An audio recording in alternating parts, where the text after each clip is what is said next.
बिस्मिल्लाहिर्रहमानिर्रहीम। Welcome to the Learners Academy. मेरा नाम हुमा ख़ान है और मैं क्लिनिकल साइकोलॉजिस्ट हूँ। आज का हमारा सब्जेक्ट है कंज्यूमर साइकोलॉजी और इसका लेसन नंबर है 24। आज हम करेंगे सोशल क्लास, जिसमें सोशल क्लास शामिल है और मेजरमेंट ऑफ सोशल क्लास को हम देखेंगे। Social class. The concept of social class is used to assign individuals or families to a social class category.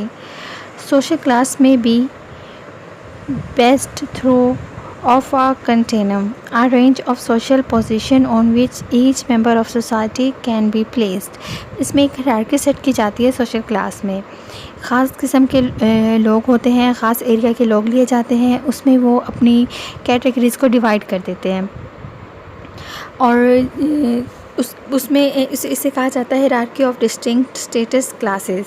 इसके हिसाब से फिर देखा जाता है कि कौन सा मेंबर जो है वो कौन सी क्लास से बिलोंग करता है। इसमें एक टर्म यूज़ होती है क्लास कॉन्शियसनेस। उसमें वो ये होता है कि this feelings of social group membership is refer to as class conscious. मतलब एक इंसान जो सोसाइटी का मेंबर है वो कॉन्शियस होता है कि जानने के लिए कि वो कौन सी क्लास का हिस्सा है या उसे कौन सी क्लास में रखा जाता है, तो इसे कहा जाता है क्लास कॉन्शियस। अब हम देखते हैं the measurement of social class. Social class को मेजर करने के लिए 3 तरह के मेजर्स यूज़ किए जाते हैं। दी सब्जेक्टिव मेजर्स होता है, रेपुटेशन मेजर्स होता है और ऑब्जेक्टिव मेजर्स होता है। सब्जेक्टिव मेजर में डिफरेंट तरह के क्लासेस को डिस्क्राइब किया जाता है, like lower class, lower middle class, upper middle class, upper class, don't know, refer to answer. इस तरह से होता है इसमें। लेकिन इसमें ये होता है कि एक जो इंसान है जो जिसकी मतलब जो सोर्स ऑफ इनकम है या जो भी मेजर रखा गया है सोशल क्लास को मेजर करने के लिए, अगर वो लोअर क्लास से भी मैच नहीं हो रहा, मिडिल क्लास से भी मैच नहीं हो रहा, तो उसे कहाँ रखा जाएगा, ये कन्फ्यूजन बहुत ज़्यादा इसमें आती है। नहीं पता चलता कि इसे लोअर क्लास में रखें या मिडिल क्लास में रखें। इस तरह से एक इंसान है, उसके मेजरमेंट्स मिडिल क्लास से भी मैच कर रहे हैं, अपर क्लास से भी मैच कर रहे हैं, लेकिन वो दोनों में ही फ़िट नहीं आ रहा, तो फिर उसे कहाँ रखा जाए। इस तरह की ये जो बहस थी इसमें काफ़ी ज़्यादा होती है। Life on the national survey, Japan जो है वो हर साल अपना सर्वे कंडक्ट करवाता है। उसमें वो अपने सिटीज़न से पूछता है कि वो अपनी क्लास को डिस्क्राइब करें, तो वो बताते हैं, सिटीज़न्स जो होते हैं वो बताते हैं कि वो कौन सी क्लास से बिलोंग करते हैं। अपर क्लास है, अपर मिडिल क्लास है, मिडिल क्लास है, लोअर मिडिल क्लास है, लोअर क्लास है। इस तरह से वो बताते हैं। तो एक सर्वे जो 1950s तक जो सर्वेस थे वो बताते थे कि जो 70% लोग हैं वो अपने आप को मिडिल क्लास में रखते हैं, लेकिन 1960s से लेके अब तक के जो सर्वेज़ हैं वो बताते हैं कि 90% जो लोग हैं टोटल पॉपुलेशन का वो अपने आप को मिडिल क्लास में रखते हैं। तो इसमें जो इश्यूज़ थे वो यही थे कि वो डिसाइड नहीं होता था कि कौन से लोग, किस तरह के लोग कौन सी क्लास में रखे जाएँ। लोगों को ख़ुद भी अपने बारे में कन्फ्यूजन होती थी। फिर इसके बाद जो नेक्स्ट मेजर आया वो था रेपुटेशनल मेजरमेंट। इसने reputational measurement required selected community informants to make initial judgement concern the social class membership of other within the community.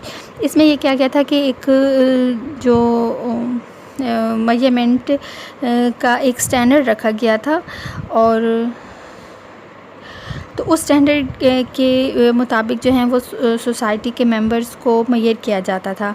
तो इसमें भी कुछ कोई ख़ास अच्छा रिज़ल्ट्स देने वाला मेजरमेंट नहीं समझा जाता इसे। तो नेक्स्ट मेजर आया था ऑब्जेक्टिव मेजर्स। ऑब्जेक्टिव मेजर्स में ऐसा किया था कि वेरिएबल्स डिफरेंट तरह के रखे गए थे। वेरिएबल्स ऑफ ऑब्जेक्टिव मेजर्स जो थे वो 3 टाइप्स के थे। ऑक्यूपेशन थी, एजुकेशन थी, इनकम थी। ऑक्यूपेशन सेलेक्ट किया गया था कि कौन सी क्लास का ऑक्यूपेशन किस तरह के हो सकते हैं, तो उसमें से फिर वो लोगों से पूछा गया कि वो कौन कौन से ऑक्यूपेशन से जो हैं ताल्लुक़ रखते हैं, उन्हें नोट किया गया। साथ में एजुकेशन लोगों की देखी गई कि पर्सन वेल पेड है, हैज़ एन एडमायर्ड और रिस्पेक्टेड पोजीशन है, तो इस तरह से उसे मेजर किया गया। नंबर 3 पे इनकम उसकी देखी गई कि वो कितना उसकी जो वो है अपनी फैमिली की रिक्वायरमेंट्स और नीड्स और डिमांड्स को पूरा करने के लिए कितना कितना कमा लेता है। तो ये मैयर अच्छा था, लेकिन इसमें इश्यूज़ ये आए थे कि अगर एक ब्लू कॉलर इलेक्ट्रीशियन है जो वो काफ़ी अच्छा कमा लेता है, और साथ वाइट कॉलर एडमिनिस्ट्रेटिव असिस्टेंट है और इन दोनों की पे आपस में अगर लाइक जो इनकम है वो आपस में बराबर हो गई है, लाइक इलेक्ट्रीशियन जितना कमा लेता है उतनी ही एडमिनिस्ट्रेटिव असिस्टेंट की पे है, तो फिर इसमें ये प्रॉब्लम होने लग गया था कि अब इनकी क्लास को किस तरह से डिफरेंट किया जाए, क्या इन्हें सेम क्लास में रखा जाए या इन दोनों को अलग डिफरेंट क्लास में रखा जाए। तो इस तरह की जो इसमें प्रॉब्लम्स हैं, इश्यूज़ हैं, वो आने लग गए थे। अदर वेरिएबल्स को देखा गया था कि क्वालिटी ऑफ नेबरहुड को भी साथ देखा जाए, दी प्राइस वैल्यू ऑफ रेजिडेंस को देखा जाए कि वो जिस जगह पे रह रहे हैं उसकी क्या, उस जगह की, उसके घर की क्या वर्थ है। Possessions have been used by sociologist, जो जो उनकी पोजेशन में चीज़ें हैं उनकी भी क्वालिटीज़ को अंदर शामिल किया जाए। तो इस तरह से काफ़ी ज़्यादा वेरिएबल्स हैं वो इस्तेमाल किए जाने लगे उस क्लासेस को मेजर करने के लिए। तो 2 कैटेगरीज ऑफ ऑब्जेक्टिव मेजरमेंट्स जो हैं वो हुई थी, डिसाइड हुई थी। एक थी, नंबर 1 थी सिंगल वेरिएबल इंडेक्सेस और नंबर 2 थी composite variable indexes. Single variable indexes में ये कहा जाता था कि जो सिंगल वेरिएबल कोई एक ही वेरिएबल रखा जाए और उसी के ही मुताबिक सब लोगों को मेजर किया जाए और फिर क्लासेस को डिवाइड किया जाए। इसमें ये प्रॉब्लम थी कि अगर एक वेरिएबल रखा जाता है लाइक इनकम का, तो एक बिल्कुल अनपढ़ इंसान जो घरों में काम करता है, अगर वो 20-30 हज़ार रुपये कमा लेता है, और एक बैंक मैनेजर जिसने MBA किया है, पूरी लाइफ लाइक उसने एजुकेशन हासिल की है और फिर वो एक बैंक में काम करता है, उन दोनों की पे अगर बराबर हो जाती है, उसकी भी 20-30 हज़ार हो जाती है, तो फिर तो वो एक ही सोशल क्लास में आ जाएंगे, तो बाकी फैक्टर्स इसमें इग्नोर हो जाएंगे, लाइक वो एक ही लेवल के लोग हो जाएंगे। तो इस तरह का ये प्रॉब्लम था सिंगल वेरिएबल इंडेक्स में। फिर दूसरा था कंपोजिट वेरिएबल में। इसमें कहा जाता था कि डिफरेंट तरह के जो हैं वो वेरिएबल्स रखा जाए और फिर उन सबको उनका एवरेज लेके फिर सोशल क्लास को डिसाइड किया जाए। तो आज का लेक्चर इतना ही। अल्लाह हाफ़िज़।